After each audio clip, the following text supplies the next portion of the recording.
Hi friends, it's Dave again from Southgate Travel Adventures. So on the last day of our cruise, we disembarked in Marseille, France.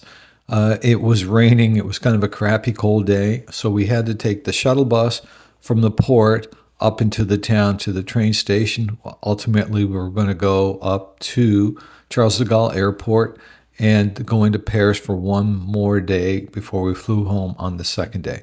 So that was the plan. We got soaked at the shuttle bus in the port, so we weren't recording video. We didn't want to keep our electronics out. Anyway, we made it up to the mall, which was nice, and we waited for our 4 p.m. departure for the train. And the train ride was actually quite exciting going back to Paris. It was very fast. I mean, you're clipping along at 300 kilometers an hour. We hadn't experienced that before, so we really enjoyed that part of the ride. When we got there, we just basically settled in at the Residence Inn at the Charles de Gaulle Airport and got up and made our plans for the next morning. Unfortunately, the weather report in Paris was basically rain with chance of flooding. So we really had to sit down with ChatGPT and cut our trip plans short. So what we did, we settled on, was to take the B train in from Charles de Gaulle to Notre Dame. So here we are at Notre Dame. There's the video, the famous locks. Notre Dame is actually in pretty good shape now since the fire. It looked good. Very busy with people doing the tours. So like I said, we took the B train in, and we basically decided to walk the Seine. So top on our list was going to be Notre Dame, and then walk along the River Seine, eventually get down to the Eiffel Tower, and move on to the Champs-Élysées. So it was very scaled back. So as we walked down the River Seine, we passed the Palais Institut de France.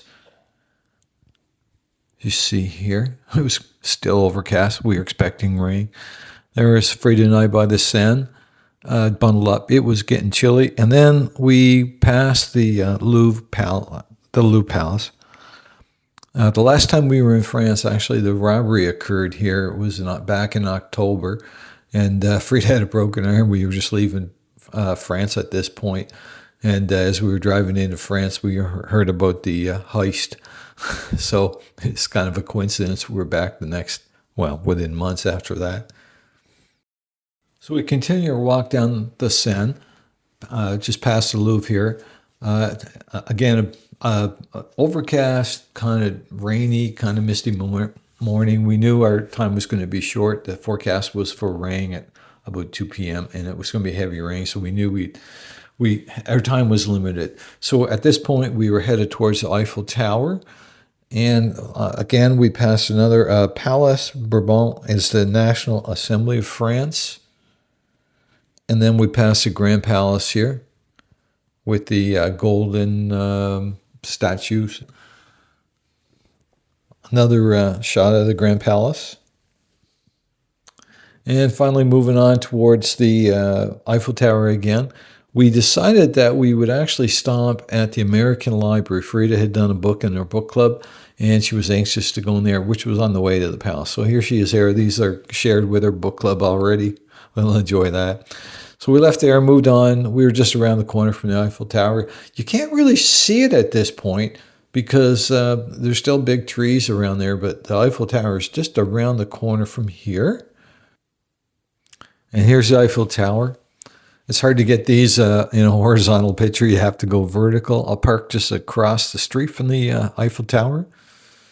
And here's a wide video shot of the Eiffel Tower. Pretty impressive in person, even on a cold day in the spring in France.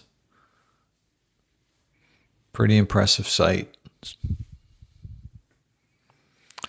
So the last thing on our Paris list that we had to get to was to walk across to the Champs-Élysées. I'm a big cycling fan. Every year I've been watching the Champs-Élysées the Champs-Élysées finish of the Tour de France. So we probably had a 40-minute walk, maybe a 30-minute walk from the Eiffel Tower up to the Champs-Élysées. The Champs-Élysées is Garden of Paradise. Here's all the designer outlets by the Champs-Élysées.